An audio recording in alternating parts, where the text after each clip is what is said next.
Assalamualaikum warahmatullahi wabarakatuh.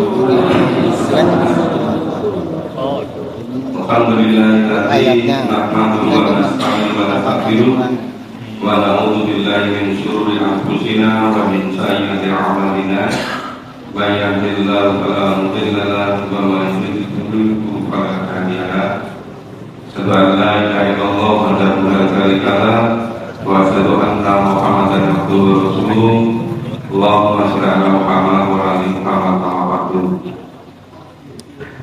Bapak-bapak, ibu-ibu, jamaah pengajian kalam, mulai pertama kita bersyukur pada malam hari ini bisa ketemu kembali di kajian kalam. Semoga salawat serta salam senantiasa dilimpahkan pada Nabi Muhammad Sallallahu Alaihi Wasallam. Yang berikutnya ini sudah ada tambahan fasilitas. Ada terus di sini ada wifi kalam, passwordnya ABCD 1 2 3 4 5. ABCDE 1 2 3 4 5. Insya Allah sampai itu wifi-nya bisa cepat. Kalau misalnya Bapak Ibu sewaktu-waktu perlu akses wifi kesulitan, Bapak Ibu bisa hadir di kantor sini atau di lingkungan sini. Ya, kapan saja insya Allah bisa diakses. Karena ini dipersiapkan untuk kebutuhan kita bersama. Yang berikutnya kami lanjutkan apa yang sudah kita bicarakan setengah bulan yang lalu mengenai bagaimana kita seharusnya mengikuti tuntunan Allah dan Rasul dengan cara memahami dan berusaha mengamalkan Al-Quran dan Sunnah. Persoalannya Al-Quran ini berbahasa Arab, sedangkan bahasa kita itu bahasa Jawa, bahasa Indonesia. Maka perlu kita secara bersungguh-sungguh, secara istiqomah itu untuk berusaha bisa memahami Al-Quran. Rencana kalau nanti sudah lebih kondusif, selain kajian akad malam dan selain kajian yang di masjid turun nanti pagi, juga akan kita selenggarakan sore hari di sini. Ya, kira-kira setiap sore mungkin sekitar 50 sampai 60 menit, kurang lebih 1 jam. Khususnya yang memiliki waktu lebih memungkinkan, itu bisa hadir di sini siapa saja. Kita berusaha memahami Al-Quran secara bertahap, secara pelan-pelan. Itu ada kunci-kunci sederhana, ada tip-tipnya, cara-caranya memahami Al-Quran yang berbahasa Arab. Kalau disederhanakan, sebetulnya bisa hanya ada 4 hal. Yang pertama, itu harus banyak-banyak memahami dan menghafal kosakata. Ini diterjemahkan Kementerian Agama. Ini kan sudah ada bahasa Arab yang di sebelah kanan, bahasa Indonesianya di sebelah kiri. Nah, ini bisa kita, misalnya kita punya waktu, itu kita baca, kita kemudian berusaha untuk memahami perkataan. Syukur ada Al-Quran yang terjemahan perkataan. Ya, apakah itu Quran Yasaro? Atau Quran yang ada terjemahan perkataan itu. itu semakin banyak menghafal kosakata, itu nanti semakin mudah untuk memahami Al-Quran. Itu yang pertama. Yang kedua, itu perlu juga kita mengetahui secara sederhana perubahan-perubahan kata dalam bahasa Arab. Itu kalau dulu waktu belajar di madrasah ada namanya tasrif. Itu satu kata bisa berubah menjadi ratusan kata. Jadi yang sederhana saja. Ya perubahan itu nanti lama-lama kita bisa mengenal. Nah setelah itu kemudian berusaha untuk memahami susunannya. Ini juga harus dengan pelan-pelan. Nah ketika memahami susunannya, sebenarnya ada yang sederhana, ada pola namanya 2, 3, 4. 2 itu kita perlu namanya dalam bahasa Arab, itu susunannya itu disebut dengan jumlah fi'liyah atau jumlah ismiyah. Lah apa itu fi'liyah, apa itu ismiyah? Nah, itu nanti kalau sore-sore hari bisa kita pahami bersama pelan-pelan. Itu namanya 2. Dan yang 3 itu setiap kalimat dalam bahasa Arab itu ada unsur, ada subjeknya, ada predikatnya, ada pelengkapnya. Itu yang 3. Nah yang 4 itu sebetulnya bacaan di akhir, di awal, di tengah itu menentukan perubahan arti. Itu hanya ada 4. Ada fathah, kasr, dhamma, sukun. 4. Nah itu namanya tadi analisis 2, 3, 4. Yang 2 itu jumlahnya, jenis kalimatnya. Yang 3 itu unsur kalimatnya. Yang 4 tadi sakarnya. Nah kemudian tip yang keempat, tentu harus sering membaca dan berusaha memahami. Jadi ada 4 tip yang sangat sederhana. Itu nanti secara bertahap, saya kira bagi Bapak Ibu yang menyempatkan waktunya, bisa. Siapa saja, tidak harus yang dari pesantren, tidak harus yang dari madrasah, karena Al-Quran itu untuk seluruh umat manusia. Karena Allah menjamin akan memudahkan Al-Quran. Walaqad yasarna Al-Qur'ana lidzikr para mudakkir. Nah tentu nanti banyak lagi tip-tip yang lain yang memahami Quran untuk orang awam, bukan untuk orang yang dari pesantren, tapi untuk orang awam dengan pola-pola sederhana. Saya termasuk juga yang awam, tapi berusaha bersama-sama. Ini setelah kita membiasakan bersama-sama di masjid kelurahan dari Ramadan kemarin, semakin di sini relatif sudah lebih lancar.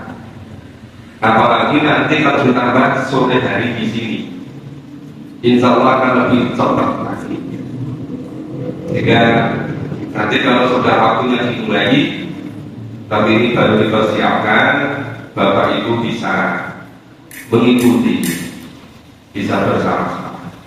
Itu sekedar informasi awal, cara mudah untuk memahami Al-Quran yang berbahasa Arab. Juga makan hadis, makan hadis juga begitu, ada cara-cara sederhana yang untuk awam insya Allah bisa paham. Nah sekarang kaitannya dengan isi Al-Quran ini sudah ditulis di papan tulis dan juga sudah dikirim melalui WA Group. Nah, Bapak Ibu ada juga yang menuliskan kembali Silakan, karena semakin banyak ditulis, banyak dibaca, saya kira semakin melesat, semakin Al-Quran itu bisa ada pada diri kita. Nah, kita baca surat ke-19, surat Maryam, ayat 55. Jadi sering kami sampaikan, yang bisa menyelamatkan kita, yang pertama itu iman, yang kedua amal soleh. Amal soleh misalnya di sini yang ditekankan sholat dan zakat. Nah, dibaca dulu Mas Bian, surat Maryam, surat ke-19 ayat 55. Surat Maryam ayat 55. Wa kana ya'muru ahlahu bis-salati waz-zakah wa kana 'inda rabbih mardiyya. Dan dia menyuruh keluarganya untuk melaksanakan sholat dan menunaikan zakat, dan dia seorang yang diridhoi di sisi Tuhannya. Nah, yang dimaksud dan dia menyuruh keluarganya, wa kana ya'muru ahlahu, itu dia siapa? Itu dia para nabi, para rasul, seluruh orang yang beriman. Jadi seluruh nabi, seluruh rasul itu memiliki tuntunan sholat dan zakat dengan cara yang berbeda-beda. Tapi tuntunan itu ada, dari yang paling sederhana sampai semakin akhir, sampai kepada Nabi Muhammad yang paling lengkap. Itu misalnya Nabi Daud itu mengajak putranya Nabi Sulaiman untuk sholat dan zakat. Terus di sini Nabi Ibrahim alaihissalam itu mengajak putranya Nabi Ismail dan seterusnya. Nah, Nabi Muhammad juga begitu pada keluarganya. Jadi wakana ya'muru ahlahu apa bisolati wa zakat, wakana inna rohi mardiyya. Jadi supaya dapat ridho dari Allah, supaya hidup di dunia bisa bahagia sejahtera dan di akhirat dijamin masuk surga, itu syaratnya iman dan amal soleh. Lah amal soleh di sini tekankan sholat dan zakat. Maka ada baiknya kita semua pengikut para nabi, para rasul itu mengikuti juga. Mari sama-sama keluarga kita betul-betul kita perhatikan iman dan amal solehnya. Dan di sini amal solehnya contohnya dua, sholat dan zakat. Seringkali di dalam Islam sholat dan zakat digambarkan seperti dua sayap. Ya. Yang sholat satu sayap kanan, yang zakat sayap kiri. Orang Islam kalau beres sholat dan zakatnya, insya Allah dunia dan akhiratnya itu bisa dijamin bahagia sejahteranya. Karena itu yang dicontohkan yang dilakukan oleh para nabi, para rasul terhadap keluarganya.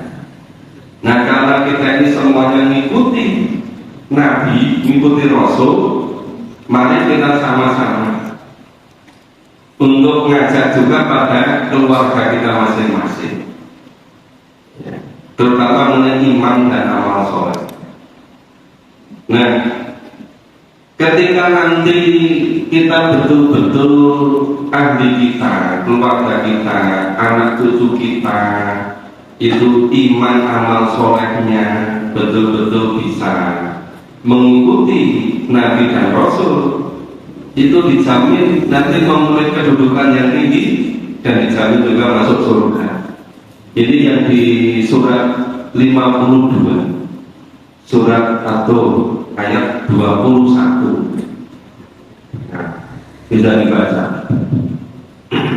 Surat At-Tur ayat 21. Ya.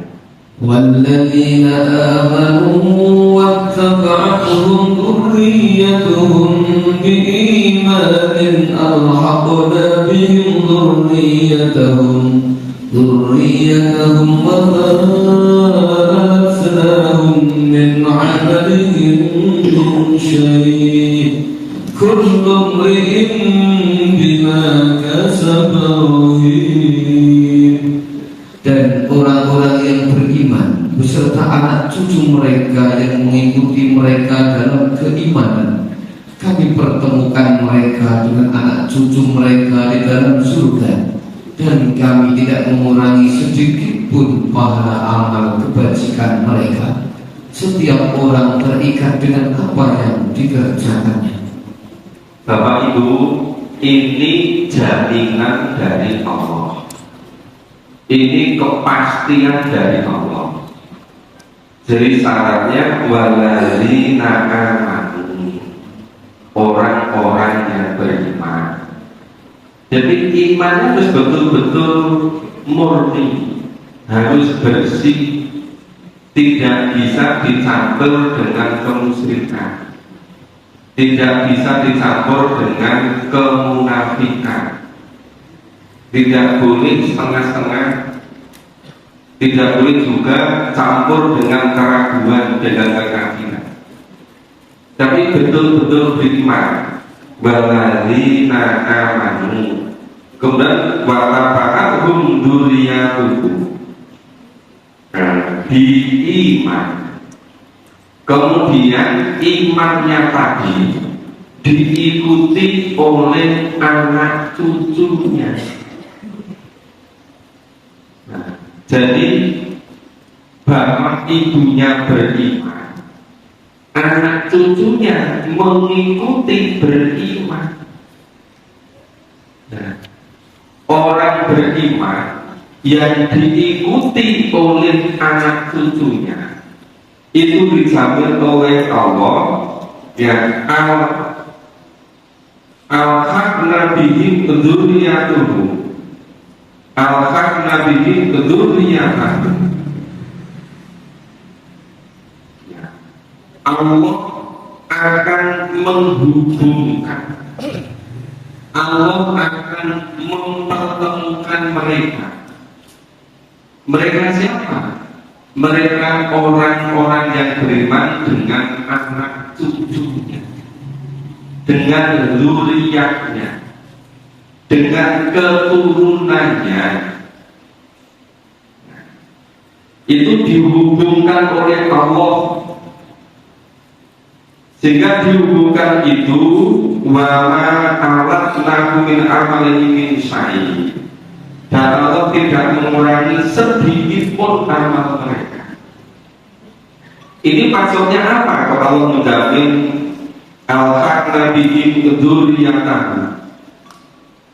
Apa maksudnya Allah menjamin akan dihubungkan, akan dipertemukan antara orang tua yang beriman dengan dzurriyyahnya, dengan keturunan terus menerus begitu.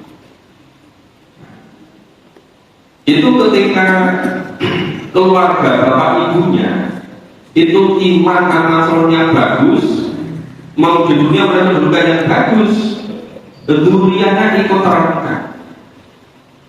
Dan besok akan dipertemukan di surga. Sebelumnya saya sudah agak lama memahami ayat ini. Maka dulu di keluarga besar kami di mau sekedar kawannya. Itu kami berusaha bagaimana ada keluarga yang sama-sama iman dan amal soleh. Pada tahun 85 saya merintis pengajian keluarga. Dulu ya bapak ibu sama kakak adik yang hanya segelintir orang.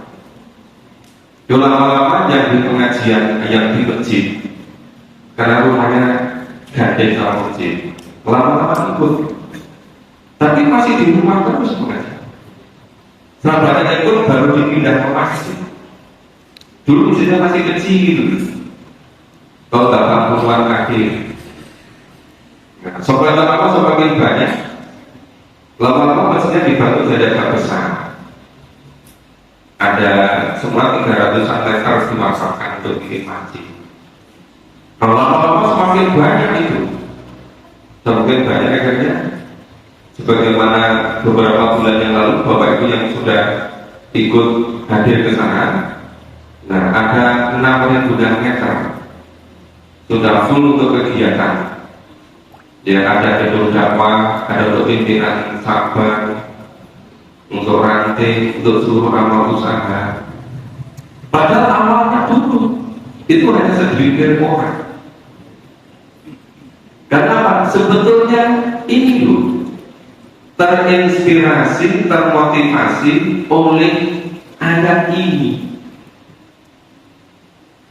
Itu baru tadi sore ini Pak Haji cukup bersama ibu. Dulu ketika 6 bulan lalu mau berangkat ke Inggris, itu pesan pamit pada kita dan mengirimkan uang untuk bangun gedung ini. Lalu itu juga datang lagi mengantarkan uang lagi. Ternyata pulangnya dari Inggris itu mampir umroh sekeluarga. Cukup banget itu teman-teman. Dan pulang yang diingat kok pengajian. Mungkin ikut membaca yang di WA grup ini, mungkin pengajiannya yang untuk bangun gedung masih kurang ya. Yang nyempatkan ngangkat. Itu baru di dunianya, itu bersama-sama dipertemukan. Di Eropa, di Inggris, di Mekah, Ka'bah, Madinah, senang sekali. Lalu bagaimana kalau kita besok ini dipertemukan di surga? Dari surga itu kolidina pihak apa? Makanya memang ngerintisnya nggak mudah. Perlu waktu, tugas generasi. Kalau misalnya beberapa bulan yang lalu, Bapak itu 60 orang itu hadir ke Pojok Gedakannya, ke masyarakatnya. Itu dari tahun 85 sampai 2023 berapa tahun? Dari 85. Nah, ini yang kita lihat di sini baru sekitar 2 tahun yang lalu. Sudah sangat cepat kan? Nah, cepat itu semuanya. Ini kebersamaan dari Bapak Ibu. Adanya pengajian itu semuanya pengaturan dari Bapak Ibu. Termasuk bangun gedung ini. Kemudian kita tempati itu semuanya kontribusi dari Bapak Ibu. Baik yang malam ini hadir maupun yang belum sempat hadir. Jika kalau ini nanti tugas federasi bisa diteruskan, insya Allah itu masing-masing dari keluarga kita itu dijamin oleh orang yang awal nabi penduduknya aku. Allah akan menghubungkan, Allah akan mempertemukan orang-orang yang beriman dengan zuriyahnya, dengan anak cucu keturunannya. Coba kalau misalnya nanti semakin besar, semakin banyak yang menyimpulkan, semakin kuat imannya, sebagai amal solehnya, sekian mungkin sampai sekian puluh 100 generasi, nanti semuanya sama-sama masuk surga. Betapa bangganya itu. Ya mungkin bapak ibu itu sebagai muktadi, sebagai pemula di keluarga masing-masing untuk mulai memahami Al-Quran dengan sungguh-sungguh. Dan kami juga berusaha memulai. Maka mari kita sama-sama berusaha memulai supaya nanti dijamin oleh Allah, ya, kita dihubungkan, kita dipertemukan dengan dzurriyyah kita di surga besok. Nah, gimana kira-kira Bapak Ibu senang nggak? Nah, kan di bagian akhir disebutkan, ya, kullu mri'in bima kasabat rahim. Masing-masing orang tergantung kepada usahanya, kepada iman dan amal solehnya. Jadi yang menentukan hidup kita besok di akhirat, bahkan mulai nanti menjelang ajal, kemudian di alam kubur, kemudian di yaumil ba'ats, dan seterusnya sampai politika pihak di akhirat besok, itu ditentukan oleh usaha kita masing-masing. Nah, saya kira Bapak Ibu dengan kesibukan apapun memprioritaskan waktunya, mengkhususkan hadir di majelis taklim ini, hadir ke tempat pengajian Al-Quran ini, saya itu bagian dari usaha secara sungguh-sungguh dari Bapak Ibu. Insya Allah itu semua nanti yang betul-betul bisa menjamin Allah membalas dengan surga. Nah, kemudian ini yang surat ke-53, surat An-Najm, ayatnya 39. Nah, ini jangan sampai kita seperti yang di surat An-Najm ini. An-Najm ayat 39. Mas ya itu An-Najm 39. Wa an laysa lil insani illa ma sa'a, dan bahwa manusia hanya memperoleh apa yang telah diusahakannya. Bapak Ibu, ini ngendikanipun Gusti Allah. Ini firman Allah. Ini wahyu dari Allah yang dimajukan kepada Nabi Muhammad SAW melalui malaikat. Allah mendiko wa alaisa lil insani illa ma sa'a. Satemene wong kuwi, orang itu mendapat pahala itu semata-mata karena apa yang diusahakan sendiri. Nah, sekarang ini yang terjadi di mana-mana, ketika masih hidup tidak mau berusaha maksimal, ketika sudah menjelang ajal, setelah ajal baru bingung semua. Padahal Allah berfirman begini. Jadi yang namanya masakan, apa yang diusahakan itu ketika masih hidup. Jadi kita itu akan memperoleh balasan itu berdasarkan apa yang kita usahakan. Maka marilah kita sibuk sesibuknya, kita repot serepotnya untuk menyiapkan hidup kita di akhirat. Jangan sampai terbalik-balik. Ketika masih hidup nggak mau menyiapkan diri, tapi ketika meninggal baru repot semua. Padahal yang menentukan surga neraka itu karena amalnya sendiri, karena iman dan amal soleh. Makanya mungkin dulu-dulu generasi-generasi sebelum kita itu belum betul-betul sempat memahami Al-Quran secara hafal, per ayat, per surat, secara keseluruhan. Nah sekarang kita punya kesempatan. Ya ternyata Allah mendikau bahwa laisa lil insani ila masakan, bahwasanya seorang manusia tiada memperoleh selain apa yang telah diusahakan. Jadi kalau usahanya misalnya amal jariah, misalnya satu, ya punya uang, punya waktu, tenaga, ilmu, apapun digunakan untuk amal jariah, termasuk untuk membeli mushaf Al-Quran, insya Allah kirim pahala terus. Termasuk untuk bangun gedung, insya Allah kirim pahala terus. Kalau punya ilmu, ilmunya itu digunakan untuk mendidik, mengajari, membersami yang lain, nanti akan kirim pahala terus.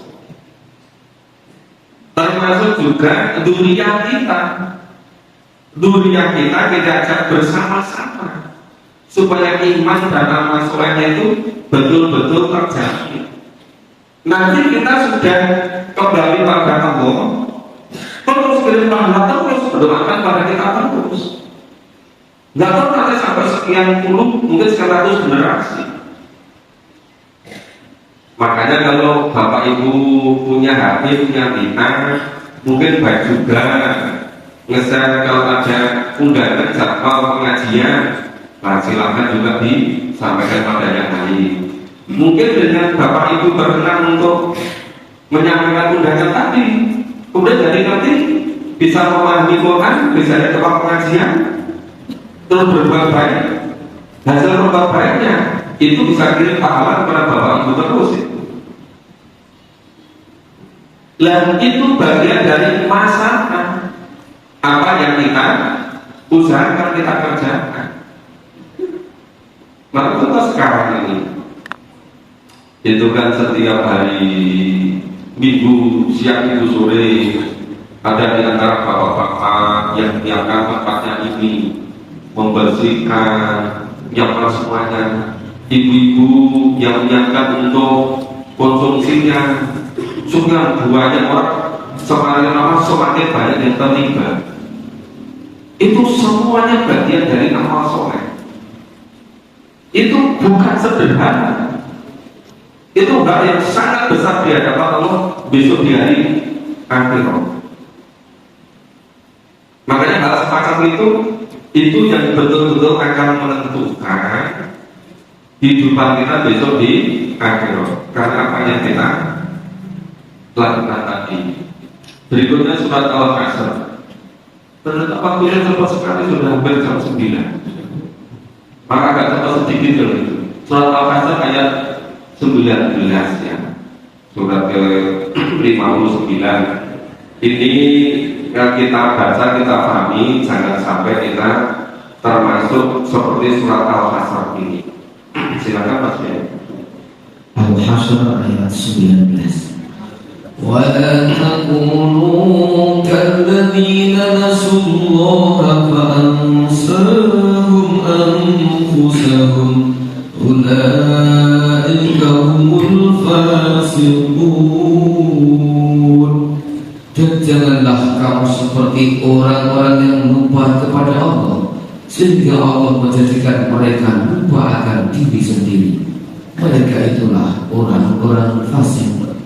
Nah ini Bapak Ibu, ini kebanyakan terjadi seperti yang difirmankan oleh Allah. Jadi ketika di dunia kita melupakan Allah, apa bentuk melupakannya? Allah perintah supaya hidup kita itu sepenuhnya ikutin Al-Quran, tapi lupa nggak memahami Al-Quran. Kemudian karena nggak paham Quran, hidupnya tidak bisa berpegang teguh kepada Al-Quran. Dan akhirnya nanti Allah melupakan tersebut terhadap diri mereka sendiri. Ini kebanyakan begitu. Biasanya itu baru sadar ketika menjelang ajal. Kenapa ini sangat penting? Jangan sampai kita termasuk yang ayat ini. Barangkali karena Rasulullah bahkan satu pusat. Janganlah kamu seperti orang-orang yang melupakan Allah. Kemudian Allah menjadikan mereka lupa pada diri mereka sendiri. Nah, ulaika fasiqun. Itulah orang-orang fasik yang berbuat kerusakan. Nah, satu ini yang surat Kahfi surat 18 ayat 103 sampai 106. Ya, nanti belum selesai, insya kita lanjutkan kesempatan berikutnya ya Bapak Ibu. Ini kita baca dulu yang surat ke-18 surat Al-Kahfi, yang di bagian akhir 103 sampai 106. Silakan Mas Kiai. Al-Kahfi 103. Qul hal nunabbi'ukum bil akhsarina a'mala. Katakanlah Muhammad, apakah perlu kami beritahukan kepadamu tentang orang yang paling merugi perbuatannya? Alladzina dhalla sa'yuhum fil hayatid dunya wa hum yahsabuna annahum yuhsinuna sun'a, yaitu orang yang sia-sia perbuatannya dalam kehidupan dunia, sedangkan mereka mengira telah berbuat sebaik-baiknya. Ulaika alladzina kafaru bi ayati rabbihim wa liqa'ihi fahabitat a'maluhum fala nuqimu lahum yawmal qiyamati wazna. Mereka itu adalah orang yang mengingkari ayat-ayat Tuhan mereka dan tidak percaya terhadap pertemuan dengannya, maka sia-sia amal mereka, dan kami tidak memberikan penimbangan terhadap amal mereka pada hari kiamat. Coba Bapak Ibu, cuma gara-gara tidak mau iman kepada ayat-ayat Allah, tidak mau iman kepada Al-Quran, tidak mau memahami isi Al-Quran, tidak mau mengamalkan isi Al-Quran, kemudian tidak yakin bahwa besok ada tempat di akhirat, tidak yakin akan ketemu dengan Allah. Itu orang menyangka sudah beramal banyak sekali, tapi ternyata seluruh amalnya terhapus. Fakhabitat amaluhum, amal mereka terhapus. Maka benar apa? Falanukim lahum yaumal qiyamati wazna. Tidak perlu ditimbang sama sekali. Sudah tidak ada yang perlu dihitung, karena semuanya sudah habis, terhapus, karena tidak percaya sama ayat-ayat Allah. Coba kalau kita membaca ayat ini, itu nanti gimana nasibnya? Hampir semua orang Islam yang tidak mau hidupnya sesuai dengan Al-Quran, nggak iman kepada benar ayat Allah, nggak mau mengambil, nggak mengamalkan, Sing penting tumindak kabeh.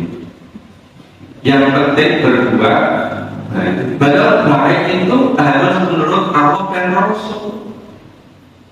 Kalau menurut manusia itu namanya tidak iman kepada ayat-ayat Allah. Nah, kalau nggak iman pada Allah, mengira sudah banyak sekali, udah optimis, sudah yakin nanti masuk surga, ternyata habitat amal.